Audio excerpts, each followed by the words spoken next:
The air inside the Aruda Kamura Zoo, known by locals as the Beaker, hung thick with the heavy, humid weight of a late afternoon in Joe Pessoa, Paraíba. On that tragic Sunday, November 30th, 2025, a suffocating stillness settled over the park. It was the kind of eerie quiet that felt wrong in a place normally overflowing with the sounds of breathing, moving life. The only real motion came from the slow, guttural exhalations of the lioness, a formidable animal named Leona. She lay stretched across a sun-soaked patch of her enclosure, a living sculpture of restrained ferocity, her eyes half closed.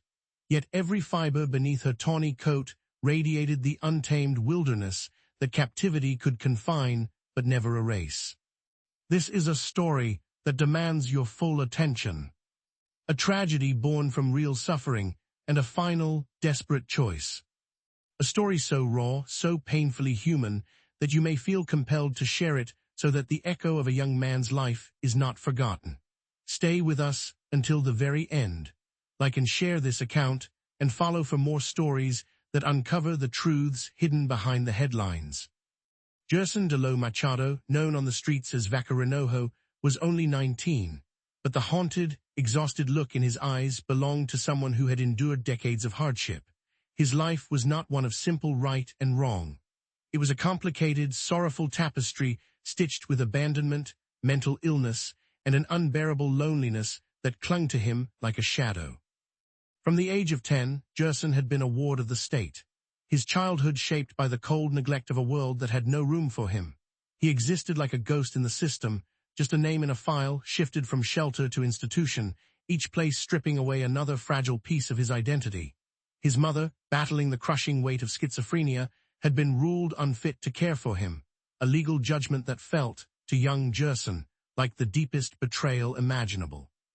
He remembered her not as a villain, but as a distant, sorrowful presence, her eyes vacant, her voice a jumbled tangle of affection and delusion. He was left to survive the merciless reality of the streets, a world far harsher than any jungle. The streets of Joe Pessoa became his only teacher, offering survival instead of safety. He learned to sense the shifting moods of the city, which corners held danger and which offered temporary refuge, how to scavenge meals from the cast-off scraps of other people's lives.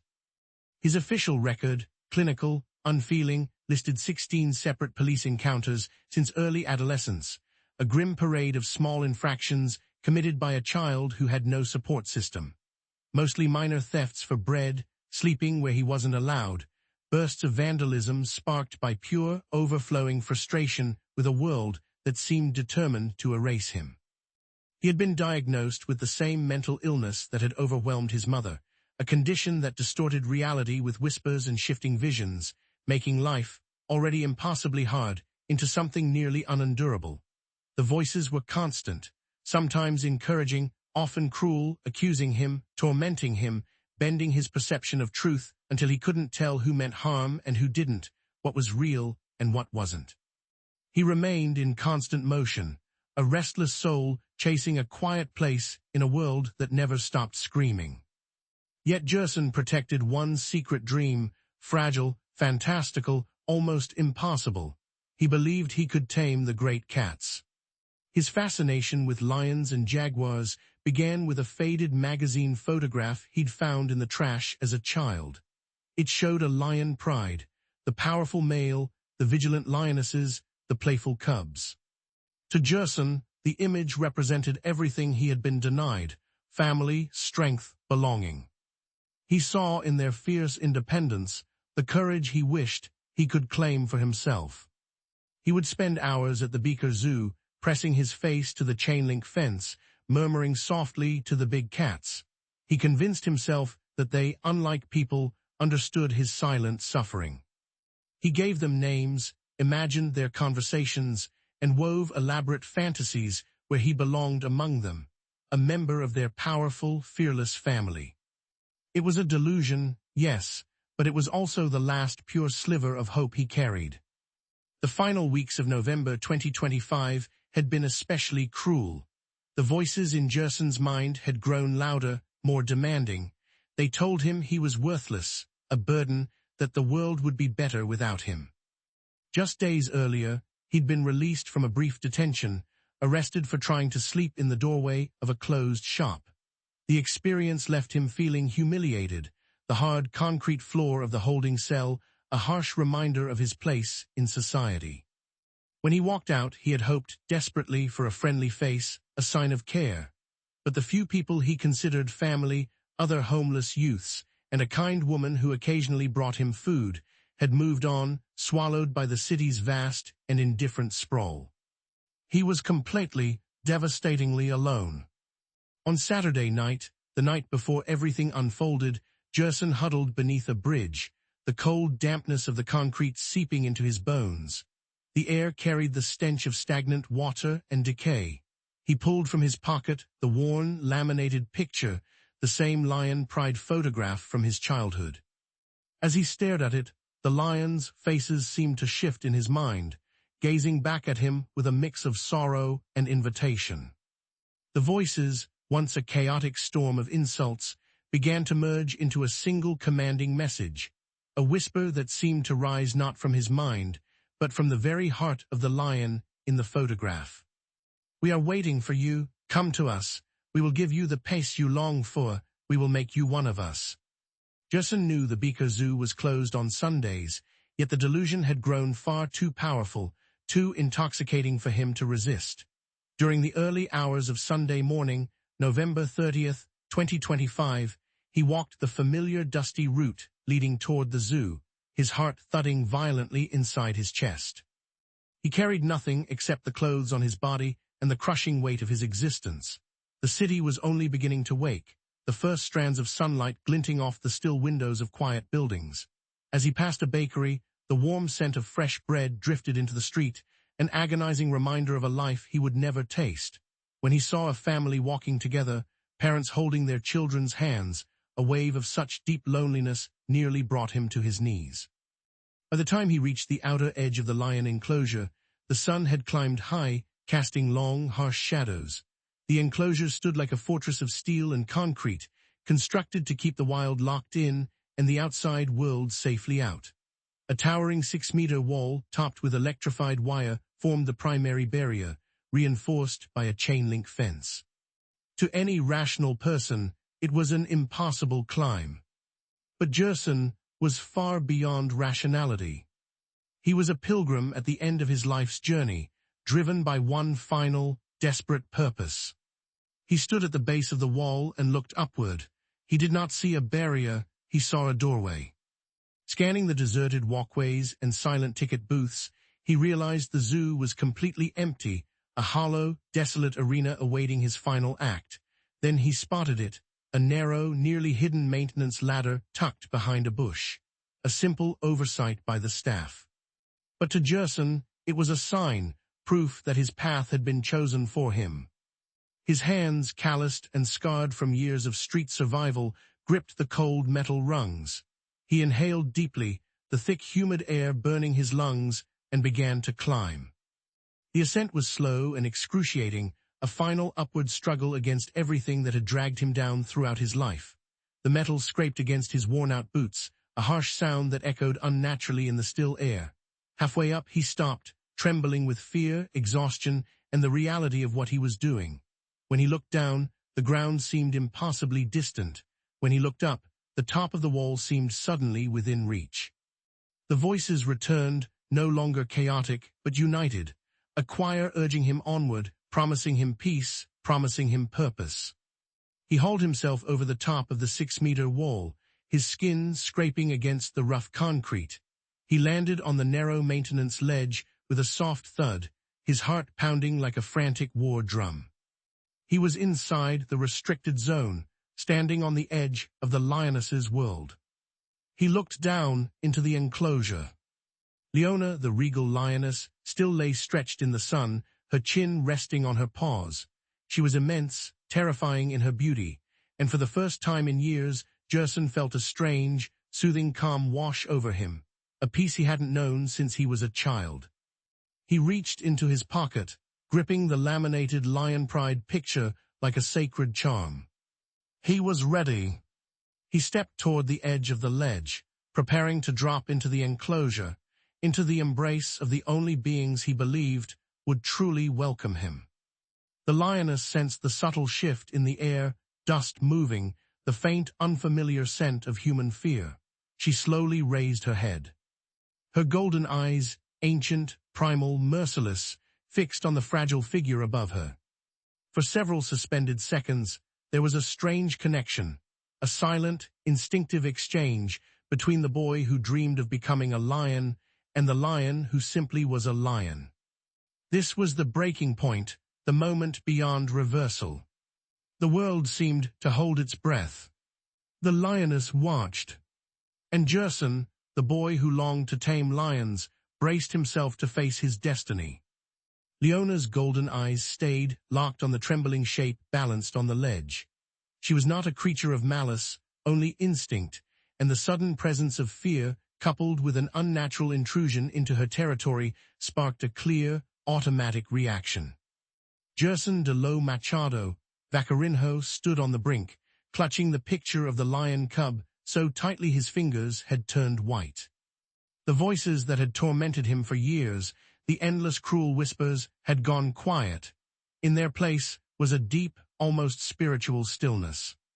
He did not see Leona as a predator. He saw her as a final, majestic judge. He inhaled deeply, a shaky, ragged breath that would be the last conscious one he ever took, and released his grip. He fell the full 6 meters, landing with a sickening, heavy thud against the dry ground of the enclosure. The impact blasted the air from his lungs, and the laminated photograph skidded away, coming to rest beside a sun-bleached stone. This was not the ending he had imagined. He had pictured a gentle, welcoming release, a soft merging into the world he idolized. Instead, he felt only pain, tasted blood, and realized with brutal clarity that the voices had deceived him. Leona, who had observed his fall with the detached curiosity of a monarch watching a faltering subject, was suddenly fully alert. The intruder was inside her domain. Her instinct was instant and absolute: eliminate the threat. She rose in one smooth, explosive movement, her body unfurling like coiled steel. A low, snarling rumble vibrated through the air. It was the last sound Gerson heard that wasn't the thunder of his own frantic heartbeat. He scrambled backward, terror finally cutting through his delusion. For the first time, he saw Leona not as salvation, but as the raw, unforgiving truth of the wild. He lifted his hands in a useless plea for mercy, a shattered boy begging grace from a creature bound only by instinct. The attack was instantaneous, merciless, over in moments. Leona became a blur of muscle and claws, a force of nature unleashed. The first blow crushed him, followed by the searing agony of her jaws. Gerson's final cry was swallowed by the thick concrete walls, a sound the outside world would never hear. Meanwhile, outside the enclosure, a solitary zoo maintenance worker named Joe was making his routine Sunday inspection, checking the perimeter fences as he did every week. He was a man governed by habit, his thoughts occupied with the simple responsibility of ensuring the zoo remained secure. As he passed the lion habitat, a sound cut through the stillness, a sound that instantly turned his blood ice cold. It wasn't a roar, it wasn't an animal call. It was a hard, unnatural thud, followed by a short, strangled scream.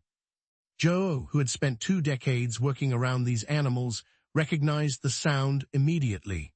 It was the unmistakable signal that something catastrophically wrong had just occurred. He bolted toward the viewing platform, his heart hammering in panic. Pressing his face to the heavy glass, his eyes swept the enclosure, and the sight that met him was horrific beyond comprehension. Gerson lay sprawled on the ground, deathly still, his body mangled by the fall. Leona stood above him, her powerful frame casting a long shadow over the lifeless boy. Her head was lowered, her breath rising in soft clouds in the humid air. She wasn't eating, she wasn't tearing at him. She was asserting dominance, claiming her territory with absolute, terrifying certainty. Joe's hands flew instinctively to his face, muffling the scream rising in his throat. He was completely alone. The zoo was closed, no staff nearby, no visitors. And the towering 6-meter wall, the very barrier built to keep the animals in, now trapped Gerson inside, making rescue impossible. His fingers trembled violently as he grabbed for his radio, nearly dropping it more than once. Somehow he managed to press the emergency channel, his voice cracking with shock. Code red, intruder inside the lion enclosure. Code red, intruder in the lion enclosure. What followed was a frantic, disjointed flurry of motion. Security teams, alerted by the emergency call, sprinted toward the scene, their expressions pale with horror. They arrived carrying tranquilizer rifles, but the angles were terrible. A misfire could hit Gerson or fail to stop Leona in time. All they could do was stand there, helpless, witnessing a tragedy they were powerless to stop. Sensing the sudden commotion, Leona unleashed a massive, thunderous roar, one that reverberated through every corner of the empty zoo. It was a roar of dominance, of territory defended, of a wild creature proclaiming her power. And it was the final, devastating confirmation that Gerson was gone. Within minutes, police units, firefighters, and the veterinary response team arrived on the scene. The investigation that followed would confirm the inevitable. Gerson DeLo Machado, 19 years old, lost, broken, and dreaming of belonging, was dead. Authorities leaned toward suicide, a tragic final attempt to find solace in the wild world he idolized. The aftermath erupted into a brief media frenzy, a blazing burst of attention on a young man who had lived most of his life forgotten. News reports focused on the spectacle, but they missed the deeper truth. The story of a boy abandoned by the people who should have protected him, a young mind destroyed by untreated illness, and a final, heartbreaking journey toward a fantasy he believed would save him. Near Gerson's body, they found the laminated photograph of the lion cub, the same cherished image he had carried since childhood. It was a tiny, shattering reminder of the dream he clung to until his final breath. Leona, the lioness, suffered no injuries. She had done nothing wrong, only followed instinct, a wild animal responding to an intruder the only way she knew how. She was, in many ways, another victim of a tragedy born from human suffering. The story of Gerson DeLo Machado stands as a harsh, unflinching reminder of how fragile the human mind can be, and how devastating the consequences become when society turns its back on those who need help most. This is not just a headline, not just a sensational tale. It is a call for compassion, for awareness, for understanding. If this story moved you, if it made you stop and think about the hidden battles people fight every day, please like this video, share it, and follow our channel. Your engagement helps ensure that stories like Gerson's are not erased or ignored.